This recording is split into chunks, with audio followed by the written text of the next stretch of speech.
Hello YouTube. I shot my unfired Colt single action army. This gun had never been fired until today. It was made in 1982 and it made it till October 2016 without ever being fired. And I said it was unfired just from looking at the gun. You know, there was no burn rings in the front of the cylinder. The firing pin was just looked brand new.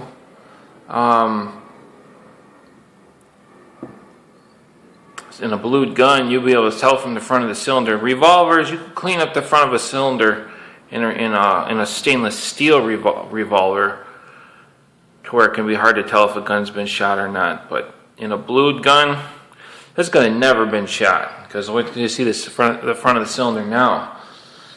Pretty much took the bluing right off the. You can see the burn rings. I don't know how well it's going to show. You see it? It's pretty noticeable. The gun is unloaded, by the way. See those rings? It was just perfectly smooth bluing. See it now? Pretty much took the bluing right off, and it burnt the bluing off from the flash. See it right there? And you gotta remember, I mean, you know, the gun is unloaded too. That's what the round sitting there is for. I know, should show that first before we start handling it. I didn't put it in myself though. I didn't point it at myself. Yeah.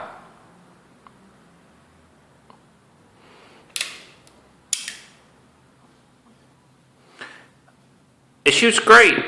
It's not shooting high, it's not shooting low. It's shooting pretty much, I mean, I was aiming at the very, like, here's the bullseye. I'm aiming, just have the sight sitting right here. Boom, right.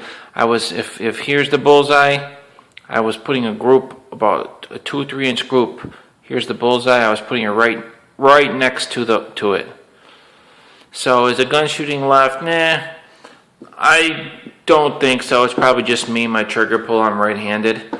And I moved the target back. I don't know how many feet it was. It was pretty far away, and I was still hitting that group.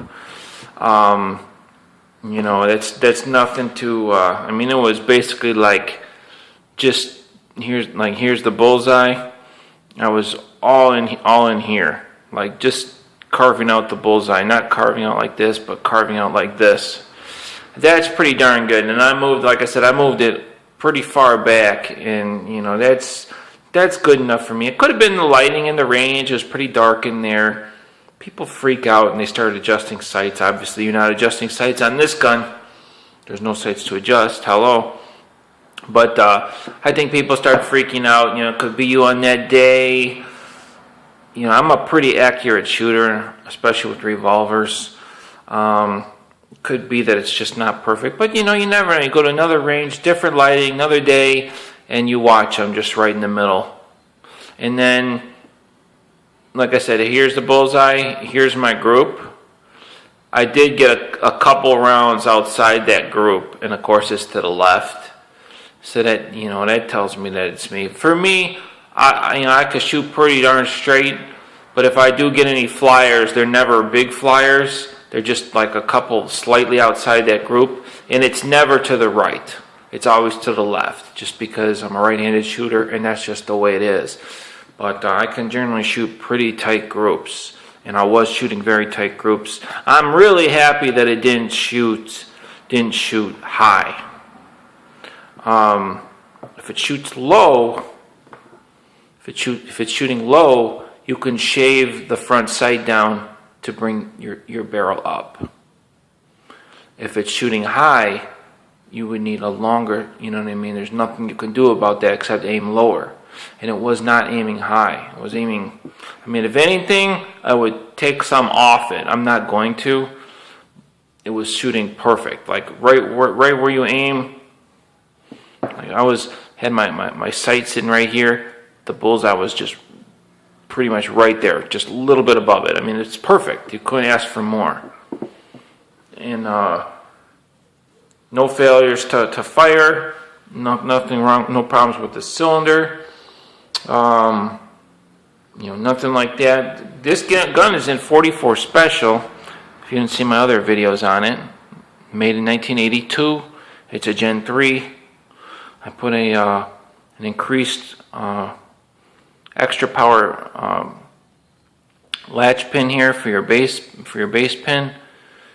Extra power spring in there, so there's not going to be any issues with that, with your base pin backing out under recoil. Yeah, that spring is a lot heavier than the stock one.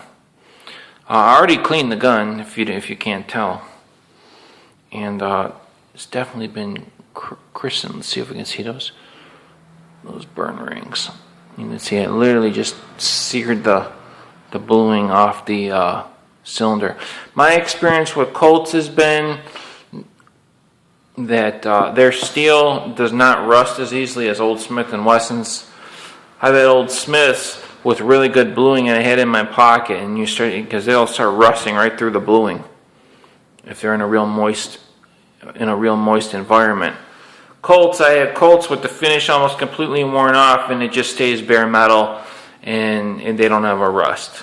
I'm sure that they can, but I always keep a light coat of oil on my guns. But it seems like Smiths were more sensitive to rusting than Colts were. But anyway, I'm planning on carrying this gun. It shoots great. Ordered a shoulder holster for it, and I made a decision to I was going to either sell it or I was going to shoot it.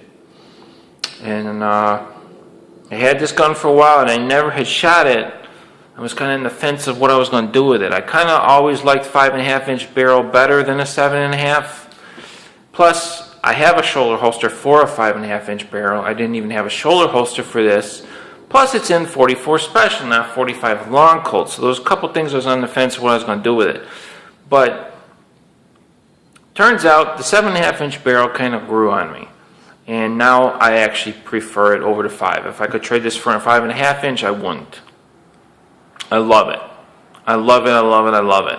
And I like the 44 Special. I really like the 44. It gives you a little bit more meat in your cylinder, a little bit more meat in your barrel. But you still have the big bore. Not that there's any issues with that, but more meat in your barrel. Like a bull barrel, almost looks like a bull barrel now. You know what I mean? And that just lends itself to accuracy. 44 Special is known for being a very accurate round. And it's really fun to shoot. It kind of shoots like a 45 Long Colt. I couldn't really tell the difference between the two.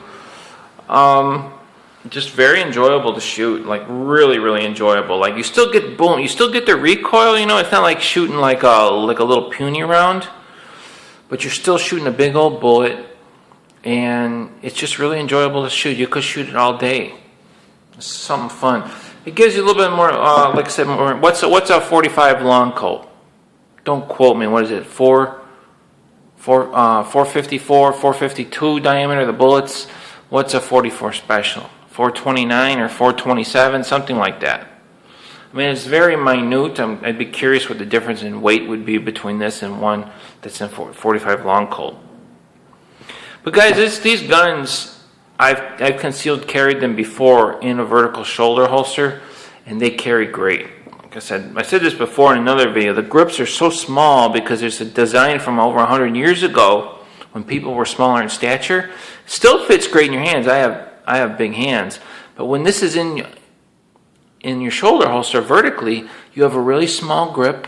It just conceals. It's so tiny. You can't tell that in the video, but it's so small. I mean, it just really conceals. My camera's still running. And then, of course, with the hammer forged frame, it's like a snap-on wrench. It's strong, but it's slim. This whole gun is slender. They're really fun to carry.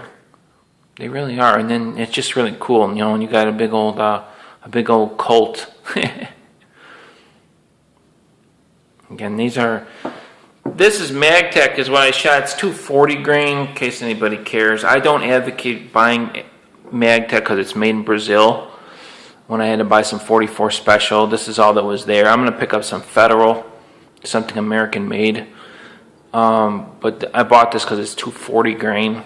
A lot of the 44 Special that I seen was like hollow points, stuff for like more modern, like Charter Arms Bulldog type guns. You know, and I didn't want to put that real hot stuff through this Colt. 240 grain, moving at 760 feet per second. That's good enough for me. You can carry for self-defense. You know, no problems. 240 grain, that'll put somebody on their ass. So let's see if you can read the back of this. Well, I guess the camera's not going to focus. It says 44 Smith & Wesson Special.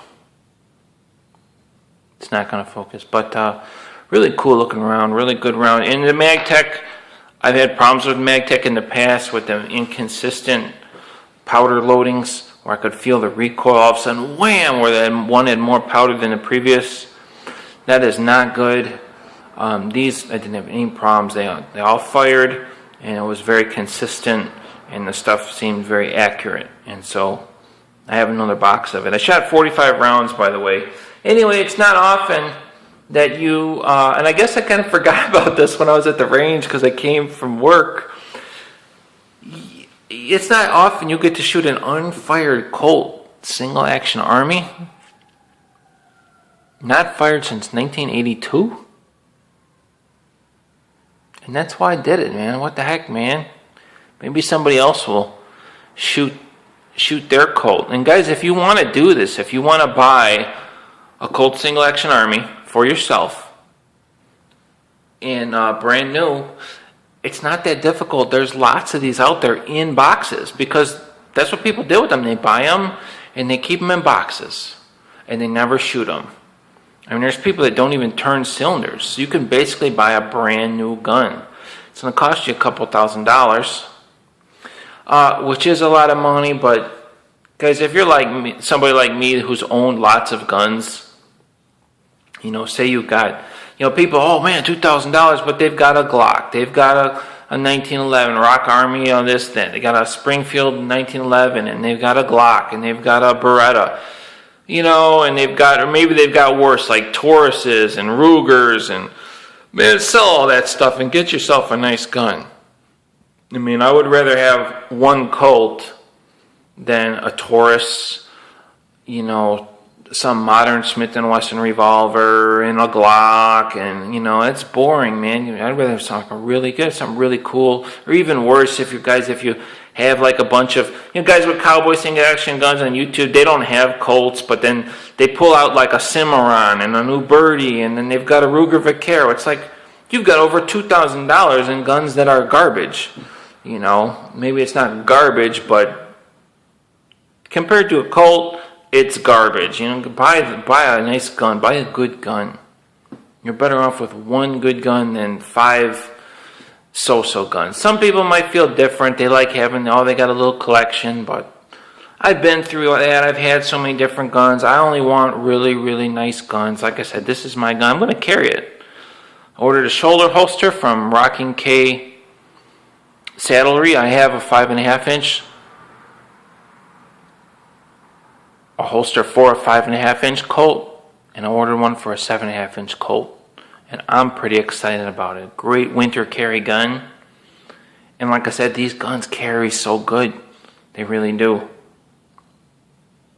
It's not real heavy either. And anyway. Oh, I shot 45 rounds because I had one box. I got another box here. I left 5 rounds. I load the gun up, put it in my backpack when I left the range in case I would need it. So let's go ahead and load this thing since we got the camera running.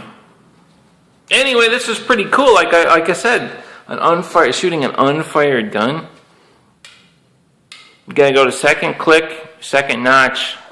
You guys all know this. You load one, you skip a chamber, and then you load the rest of them.